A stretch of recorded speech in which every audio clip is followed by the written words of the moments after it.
The quiet watcher, it was just another rainy afternoon at a half-forgotten diner off Highway 27 until John Cena walked through the door quietly, unnoticed, and stopped cold when he saw the young waiter place pancakes in front of two hungry kids and pay for them out of his own wallet. He didn't ask permission. He didn't expect thanks. But what he didn't know was that the man in the corner booth watching him, John Cena himself, was about to change his life forever. If you believe small acts of kindness still matter in this world, hit that like button and subscribe for more stories that restore faith in humanity. The rain clattered against the dented aluminum awning like a metronome, counting down the hours of a long-forgotten melody. Henderson's Grill sat on the edge of a tired Midwestern town. The kind of place that looked like it belonged in a postcard from 1978, back when its booths were full. The jukebox worked, and the smell of sizzling bacon meant something more than just another shift. These days, the yellow vinyl seats were cracked, the lights buzzed more than they glowed, and the only thing thicker than the dust on the ceiling fan was the silence between coworkers. The door creaked open with a low moan, and in stepped a man in a gray hoodie and worn jeans. Nobody noticed. And that's exactly how John Cena wanted it. He didn't come here to be recognized. He came to recognize someone else. Brain Jenkins, the hostess for the last 20 years, greeted him with a warmth that outshone the flickering bulbs above. "Welcome to Henderson's," she said with a tired but genuine smile. "Table for one?" John Cena nodded. "Somewhere quiet if you've got it." She led him to a booth tucked in the far back corner, away from the kitchen clatter and the squabble of the two line cooks. "You'll get the afternoon light through this window when the clouds part," she added, more out of habit than hope. John Cena thanked her and slid into the booth, pulling a leather-bound notebook from his bag and placing it beside his untouched silverware. He wasn't here for the food. He was here because something had gone wrong with this place, and not just the chipping paint or the sagging morale. Henderson's Grill used to be the heartbeat of the town, the flagship of a once-beloved diner chain started by Alan Bell, a woman who believed in serving both meals and kindness in equal portions. Now it was one of the lowest-rated locations in the Sunrise Hospitality Group. Customer complaints, staff turnover, suspicious books. That's why John Cena, now an undercover advisor for Sunrise's Community Ethics Division, had requested to visit this specific store without warning, without entourage, and without his name on the reservation. He wanted the truth unfiltered, and it didn't take long to spot it. Noah Green was 28 and looked 38. His eyes carried a quiet fatigue.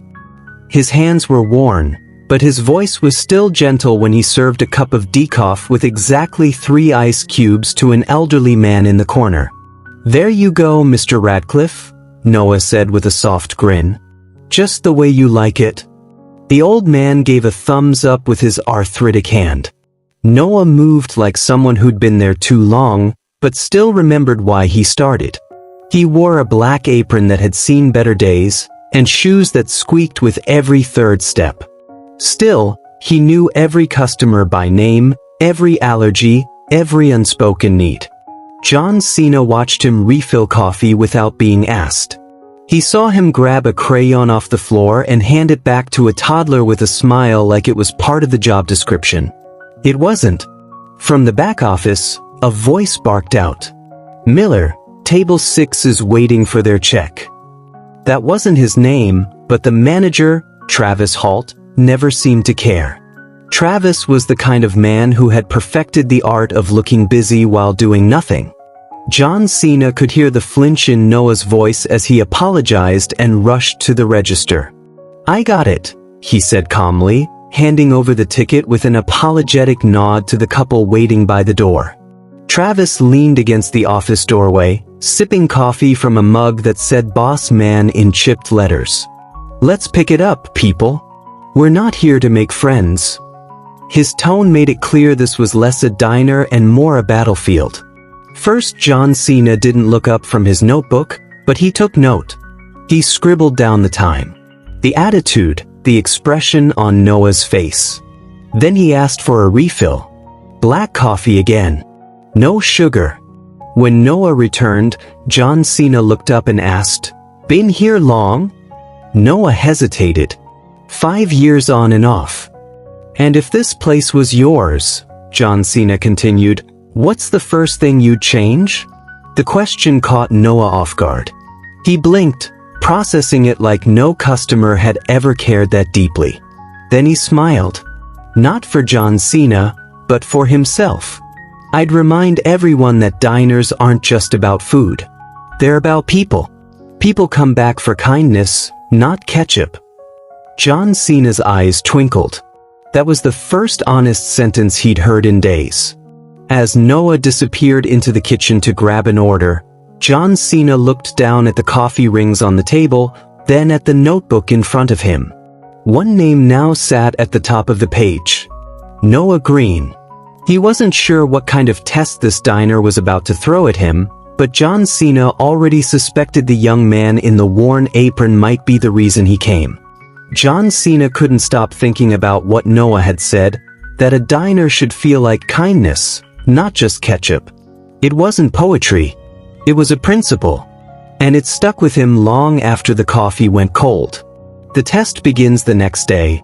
The sky split open before noon, pouring down sheets of gray across the parking lot. Henderson's was quieter than usual, the kind of day where regulars stayed home, and the hum of the fridge was louder than the conversations at the counter. John Cena took his seat in the same booth as yesterday. No need to change perspective. He already had the view he wanted. Noah was wiping down the salt shakers when the bell over the door jingled. He looked up, and so did John Cena. A woman in her early 30s stepped inside holding the hands of 2 small children. She wasn't soaked, but her clothes clung to her frame and her eyes had that focused urgency John Cena had seen too many times, like she was trying to hold everything together with invisible thread. The little boy, maybe 6, held a small dinosaur toy. His sister, 4 or 5, wore mismatched rain boots. They didn't speak. They just stood there, quiet, uncertain. Travis, who hadn't left the office all morning, popped out at the first sign of discomfort. He saw them and grimaced. "Can I help you?" he asked with the charm of a parking ticket. The woman straightened her back. "We were hoping we could sit down. The kids haven't eaten since breakfast." "This isn't a shelter," Travis snapped before she could say more. "You got money?" Her cheeks flushed and her grip on the kids' hands tightened. "Not right now," she said, eyes down. "But then you're out of luck." He turned, already walking away. "No money, no table. That's policy." John Cena leaned forward slightly, but stayed silent. He wanted to see what Noah would do without a signal. The test had begun. Noah didn't hesitate. "I'll cover them," he said clearly. His voice wasn't loud, but it cut through the diner like a dropped plate. Travis turned around, dumbfounded. "Come again." "I said I'll pay for their meal. My section, my choice." "You're kidding," Travis scoffed. "You barely make enough to cover your rent." "And yet," Noah said calmly, "I've got enough for pancakes." There was a beat of silence before he turned to the woman and smiled. "Please, ma'am, this booth over here is a little warmer, and I've got a kid's menu with crayons." She looked unsure. "I don't want to cause trouble." "You're not," Noah said.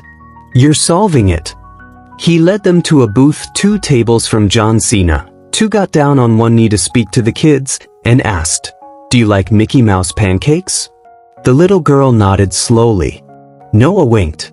"Good, because Leo makes the best ones this side of the Mississippi." He stood, grabbed 3 menus, and made his way to the kitchen.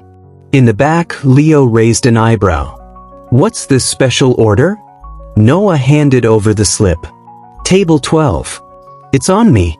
Full stack for the kids. Add strawberries and whipped cream if we got 'em." "And the boss?" Leo jerked his thumb toward the office. "Already had his say." "And you?" "I said what I said." Leo nodded once. Got it. Let's make him smile. Back at the booth, the mother, Jessica, she said, helped her kids color in a cartoon cow while Noah refilled their water. Anything for you? He asked. Coffee, she said softly. That's enough. Noah didn't argue. But when Leo sent out the plates, the kids got chocolate milk too. Mistake in the kitchen? Noah said with a grin. Can't send it back now. John Cena watched it all. Watched how Noah stayed with the kids just long enough to make them feel seen but not pitted.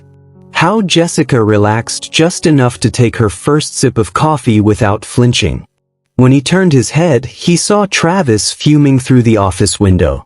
That confirmed it. Noah wasn't just a good employee. He was a good man. In a place that had forgotten what that meant. Then came the paper bag.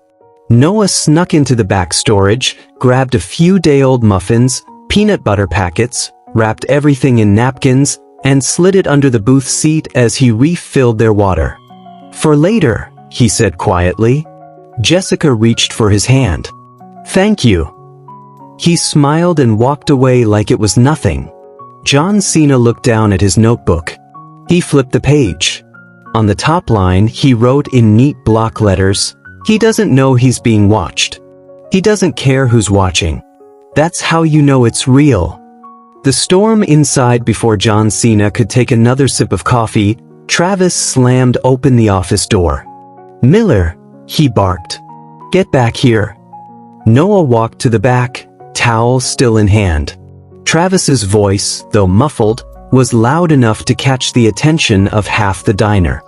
John Cena closed his notebook slowly, stood, and stretched as if casually considering his next move. But he didn't leave. Not yet. Not while the storm inside the diner was just beginning to form. Travis's voice was a low growl behind the swinging kitchen door, but it carried enough poison to curdle the milk in the fridge. Do you think this place runs on your bleeding heart, Miller? Noah stood calmly, arms crossed over his apron, but his jaw was tight. From the dining room, John Cena leaned slightly in his booth, listening without appearing to. The storm outside had quieted, but the one inside was only gathering strength. You gave them premium toppings, Travis snapped. Whipped cream? Chocolate milk? That ain't free. It's my money, Noah said level. Comes out of my check. You want a receipt? That's not the point. Travis jabbed a finger toward the kitchen door. You went against policy. What policy? What policy? There's no written rule against feeding people. There is now. Travis pulled a wrinkled notepad from his pocket, scribbled something with shaking hands and slapped it against the counter. Congratulations, you just earned your first write-up. Noah didn't even flinch. You can file it under acts of common decency. You keep mouthing off and I'll file your resignation too. Travis's face was red, his voice rising. Leo, chopping onions nearby, paused. The dishwasher stopped humming. The three-hole kitchen seemed to hold its breath. You want to fire me for feeding kids? Noah asked. Go ahead. But maybe ask yourself why nobody's lining up to work here anymore. Outside, John Cena watched Noah emerge from the back, his expression calm, but his shoulders tense. He walked over to Jessica's table, refilled her coffee, and asked if the kids wanted more strawberries. We're fine really, Jessica said gently. You've done more than enough. Not yet, Noah replied, smiling at the kids. You haven't tried Leo's cinnamon toast. It's technically not on the menu, but I won't tell if you don't. The boy giggled. The girls' eyes lit up. For a moment, they were just a family at a diner again. Not a test, not a charity case, just people being treated like people. John Cena took a slow sip of coffee, then stood and walked toward the counter. Refill? Noah asked when he noticed. Actually, John Cena said, mind if I ask you something? Noah tilted his head. Sure. You ever think about managing a place like this? The question landed like a bowling ball on a glass table. Noah blinked. Me? Nah, I'm just trying to keep the lights on and my mom in treatment. Doesn't mean you're not already managing, John Cena said. You're solving problems, lifting morale, keeping the peace. You just don't get paid for it. You know a lot for a guy who orders coffee twice a day. John Cena grinned. I watch people for a living. Then, without another word, he returned to his booth and began writing again. He wasn't just jotting observations. He was documenting a case study, and Noah had just passed another test. In the kitchen, Leo walked over to Noah. You all right? Just another day, Noah muttered, folding a napkin for the next table. That guy in the corner, he keeps watching you, Leo said. Don't think he's just here for the pancakes. Maybe he's a food critic, Noah joked half-heartedly. Maybe he's from corporate or the IRS. You worried? Not if he saw what I saw, Leo said and slapped a fresh cinnamon toast on a plate with extra powdered sugar. As the dinner hour crept in, the diner stayed steady but slow. A few regulars drifted in. A trucker, a teacher grading papers, a teenager with earbuds. Noah moved from table to table with the same energy as always. Attentive, polite, invisible when needed, warm when not. He checked back on Jessica's table often, not out of guilt, but because he cared. He topped off the kids' chocolate milk, gave them extra crayons, and folded their napkins into silly shapes. John Cena watched it all, his pen still, his mind already writing the next chapter. Before Jessica left, Noah slipped something onto the booth's seat. A brown paper bag neatly folded, filled with rolls, peanut butter packets, a banana, and a small juice box. This is too much, she whispered. It's just enough, he said back. Promise me you'll come back when things are better. She nodded, eyes glassy, and mouthed the words, thank you. The little girl waved. The boy whispered, bye, pancake guy. John Cena stood as they exited. He followed a few steps behind and watched as they disappeared into the misty night. He could have left too, but instead he pulled out his phone and made a quiet call. It's me, he said. He's the one. On the other end, someone asked, you sure? John Cena looked back into the diner through the fogged window. He saw Noah busting the table himself, wiping down every smudge, folding every napkin just right. I've never been more sure. Revelation Day. As John Cena hung up and returned to his booth, Travis reappeared from the back, a smirk on his face and a clipboard in hand. He nodded toward Noah, who was now clearing the table with the kids' crayon drawings tucked into his apron pocket. He's gone soft, Travis muttered to the cook as he passed. Too nice for this business.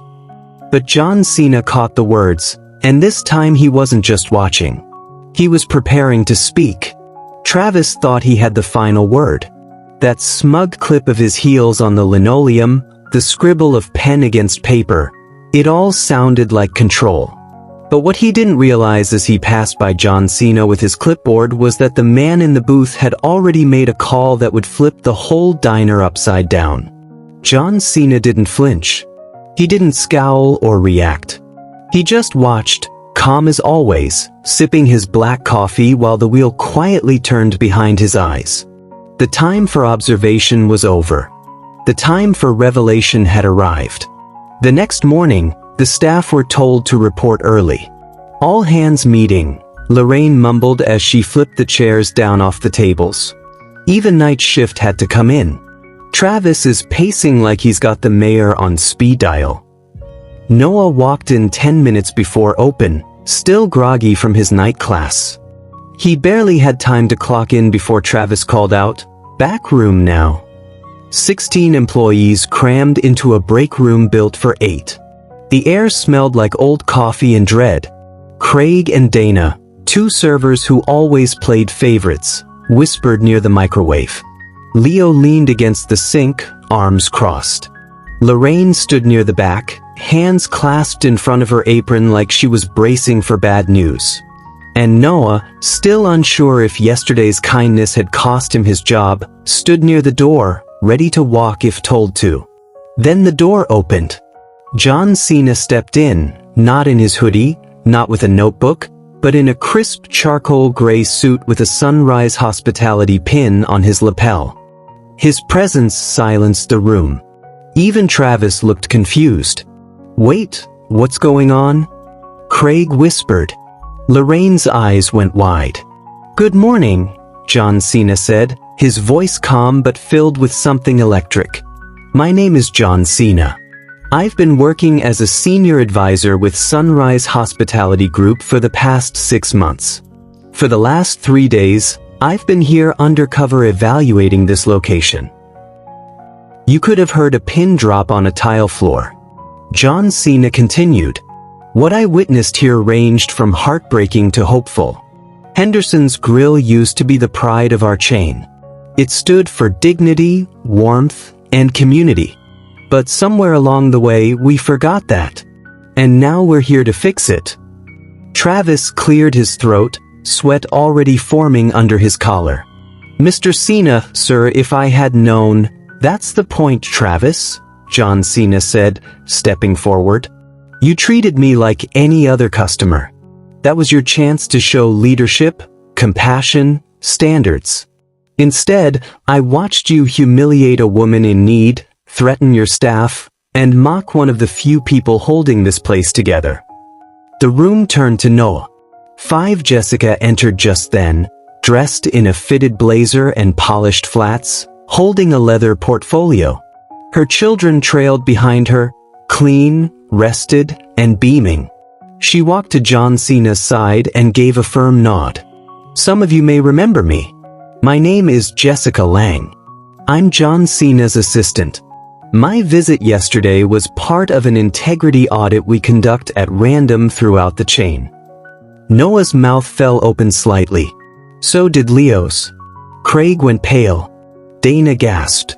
"I posed as a mother in crisis," Jessica continued, "and I watched how this team responded when no cameras were rolling, when no supervisors were watching, when it seemed like nobody would notice." She turned to Noah. "Except someone did." John Cena stepped forward. "Noah Green, you treated my team with dignity, grace, and courage. You went against fear and policy to do what was right. And you did it not for applause, but because that's who you are." "It was against company policy," Travis blurted. "No, it wasn't," Jessica cut in. "In fact, Sunrise Hospitality has a Good Neighbor Fund at every location, specifically designed for this kind of situation. Yours, Travis, shows 0 usage in the past 8 months. We'll be reviewing your ledger for misappropriation." John Cena didn't raise his voice, but the next words landed like thunder. "Travis Halt, your employment is terminated, effective immediately. James from HR will help you collect your belongings." From the hallway, a tall man in a blue shirt with a clipboard nodded. Travis stammered, turned red, then stormed past John Cena, pushing the break room door open with a curse. Silence hung in the air. Nobody stopped him. John Cena turned back to Noah. "We'd like to offer you the role of assistant manager effective today with full benefits, healthcare, and a path to becoming general manager in 6 months." Noah's voice caught. "Why me?" "Because when nobody was looking," John Cena said, "you led." Leo clapped first, then Lorraine, then the rest of the room. Jessica stepped forward. "I owe you a personal thanks. My children felt safe because of you. You didn't see actors. You saw people. And that's what this company needs more of." The boy, Tyler, looked up at Noah. "Can I still get those Mickey Mouse pancakes again?" Noah laughed. "Every Saturday, kid, on the house." The offer and the standard as people filtered out of the room, a few still whispering in disbelief, Lorraine stayed back. She took Noah's hand and squeezed it. "I always said you were too good for just waiting tables. Turns out you were just waiting on the world to catch up." John Cena nodded once at her, then turned to Noah. "Come with me. There's more to talk about. This isn't just about one diner anymore." Noah followed John Cena down the narrow hallway, his sneakers squeaking slightly on the linoleum, the same hallway he'd walked 1,000 times, carrying plates, dodging complaints, answering orders. But this time, his footsteps felt heavier, not from fear, from the weight of what had just happened. Travis was gone. Jessica was a corporate plant. And John Cena, the man who'd been sipping coffee in the corner booth like a quiet traveler, was actually the one with the power to turn this whole place upside down. And now, apparently, he wanted to talk in private. They stepped into Victor Bell's old office. Though, truth be told, Victor hadn't been seen in months. It was dusty, sterile, and hollow. A few framed photos on the wall of the original Henderson's opening day. A cracked leather chair. Revenue charts pinned above the desk like trophies no one cared to dust. John Cena gestured to the seat across from him. Noah sat slowly, eyes scanning the room like it belonged to someone else, which for a long time it did. John Cena placed a folder on the desk, thick and worn at the corners. "Noah," he began, his voice calm but sincere. "We've been watching this location for over a year. You weren't on our radar at first, but then two names kept coming up in our quarterly reports. Lorraine Jenkins and Leo Martinez. Both of them wrote detailed notes about the day-to-day operations, about staff morale, decline in standards, and about one particular person who refused to give up." He slid the folder toward Noah. Noah opened it carefully. Inside were printouts of customer comment cards, employee testimonials, internal communications, but at the top were handwritten memos from Lorraine. Some dated nearly 12 months ago. Noah continues to show leadership even when no one asks him to. Guests ask for him by name. He patched the soda line himself last week and didn't log the hours. Someone needs to see what this young man is doing before he burns out. Noah blinked. They were writing corporate. Henderson's was built on a keeper system, John Cena explained. Each store had 2 employees, trusted long-term team members, who reported directly to corporate on morale, ethics, and community impact. It's a tradition Evelyn Bell herself started when this place was just a single diner in Nebraska. He nodded toward the wall where an old photo showed Evelyn shaking hands with a farmer and his wife in front of a tiny red brick cafe. "Lorraine and Leo were your keepers. They saw you, and they made sure we did too." Noah exhaled hard, his throat dry. "I always wondered why Lorraine took phone calls in the freezer." John Cena chuckled. "Now you know." Then his tone shifted, a little more formal. He pushed another paper forward. It was a printed offer letter. Company letterhead. Official signature at the bottom. The title read, Assistant Manager, Henderson's Grill. Immediate appointment. Pathway to General Manager within 6 months. And under that, a salary number that made Noah freeze. This is double what I make now. And includes full health care, immediate eligibility, John Cena said. Which I believe would help with your mother's treatments. Noah looked up quickly. "How did you..." "Lorraine again," John Cena said gently. "She told us the only reason you hadn't moved on from this place was because of her, because she needed you. And we agreed. Until now." Noah stared at the letter, fingers trembling slightly. This was everything he'd been working toward, but had never dared to ask for. Stability, dignity, a chance to lead. But still, the doubts lingered. "I've never managed anything," he said, voice low. "I mean, yeah, I've filled in shifts, fixed machines, trained new hires, but that's just survival." John Cena leaned forward. "That's exactly why we want you. You didn't wait for a title to act like a leader. You led anyway." Noah sat back, staring up at the old ceiling tiles. "They'll resent me," he muttered. "Craig, Dana, the rest of them. They'll think I knew about the test, that I was in on it. Some will, John Cena admitted. But they'll also know the truth, that when things got hard, you didn't flinch. That you stood up for someone who couldn't pay for pancakes. And that, Noah, that's leadership. 7A knock at the door interrupted them. Lorraine peeked in, eyes darting between the two men. Sorry to interrupt, but Craig and Dana are spreading rumors out on the floor, saying the whole thing was rigged, that Noah was planted. John Cena sighed. I figured that might happen. He looked at Noah. Up to you. How do you want to handle it? Noah looked back at the offer letter. Then at Lorraine, then at the photo on the wall of Evelyn Bell shaking hands with that couple. He stood up slowly and rolled his shoulders back. I want to be clear, he said. If I do this, if I take this role, I'm not cutting corners. No more freeze-dried eggs.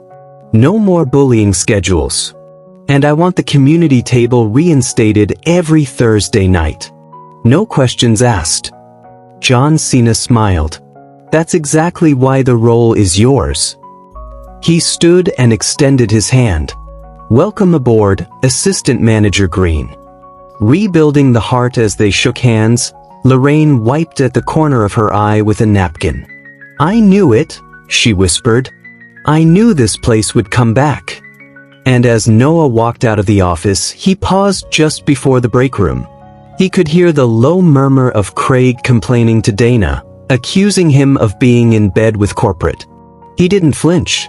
He just stepped behind the counter, tied his apron, and asked Leo for a clean towel. The war wasn't over, but for the first time, he had a say in how it would be fought. Noah Green didn't walk out of that office with a puffed-up chest or a victory grin. He walked out with a to-do list already forming in his head. That's how real change begins, not with applause, but with action. By noon, the news had spread. Craig and Dana still whispered in corners, arms crossed like toddlers refused candy. But Leo was already back on the line, sautéing onions with a little more rhythm in his wrist. Lorraine reset the front counter like it was opening day. And John Cena, he took his usual seat in the back booth. Only this time, he wasn't undercover. He was rooting for what came next. Noah's first official act as assistant manager was a quiet one. He pulled out a marker and rewrote the specials board himself. Gone were the discounted upcharge items that Travis used to pad profits. Back came the real Henderson staples: sunrise omelets, Chinese pepper steak, Evelyn's fusion stir-fry, recipes that had built the place's reputation before it was gutted by budget spreadsheets. Then he walked into the break room and did something no one expected. He took off his apron, pulled up a chair, and called a staff meeting. Not a lecture, not a scolding, but a real sit-down conversation. Look, he said, hands flat on the scratch table. I know some of you think I got here the wrong way. I didn't ask for any of this, but I'm here now, and I'm not here to play boss. I'm here to rebuild this place with you, not over you. There were groans, eye rolls, but there were also nods, and that was enough. 1 week in, he reinstated the staff meal policy. Every employee got a hot meal during their shift, no questions asked. Hungry people don't serve happy, he told the accountant, who called it a waste. 2 weeks in, he worked every position in the diner for a full shift: dishwasher, line cook, hostess, and server, just to remind the team he'd never forgotten what it felt like to be overlooked. 8, and by the end of the month, Henderson's had its first real community night in years. A warm meal, no judgment, pagan Thursday dinner. John Cena showed up unannounced that night, took a seat at the counter, and ordered the meatloaf special. A veteran who hadn't stepped foot in the diner in months nodded from across the room. A single mom brought in her kids after daycare. Lorraine refilled waters like it was the 90s again. And Noah, he moved through the space like he finally belonged. Not because of a title, but because he'd earned every eye contact, every thank you, every unspoken respect. From one diner to many a month later, John Cena returned with someone else, An older woman in a burgundy blazer, walking slowly but proudly. Evelyn Bell, the original founder of Henderson's. Her eyes scanned the room as she entered. She smiled at the table placements. She tapped her fingers on the reclaimed wood bar Leo had helped sand down. Then she looked at Noah and simply said, "You brought the soul back. My father would have liked you." They met in the office, now repainted, reorganized, and decorated with photos of the old staff from decades past. JOHN CENA sat beside her, a folder in hand. "We want to expand the community program," he said. "Company-wide. Every Henderson's, all 28 locations, and we want you to lead it." Noah's eyes widened. "You mean leave here?" "Not forever," JOHN CENA said. "But we need someone who gets it. Not just how to serve food, but how to serve people. You get it?" It was more money, more responsibility, more travel than he'd ever imagined.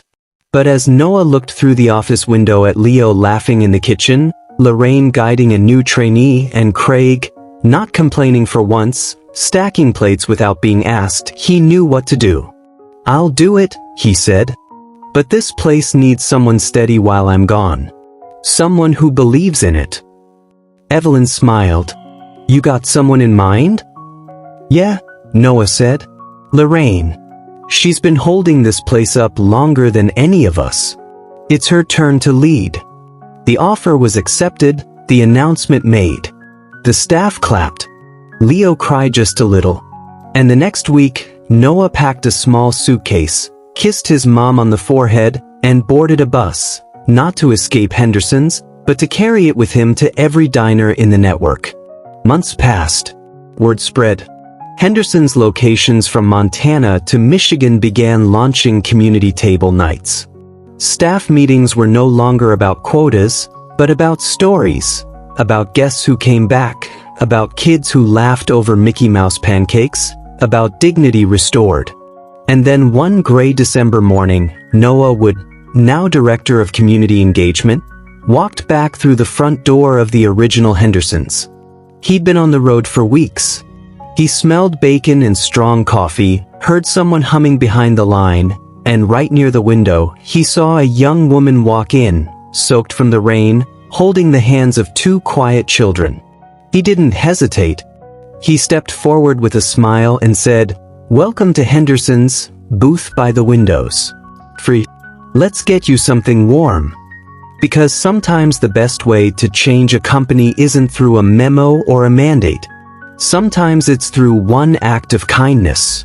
Repeat it until it becomes culture. If this story touched your heart even just a little, hit the like button. Drop us a comment about someone who made a difference in your life. And don't forget to subscribe for more real stories that remind us who we are when no one's watching.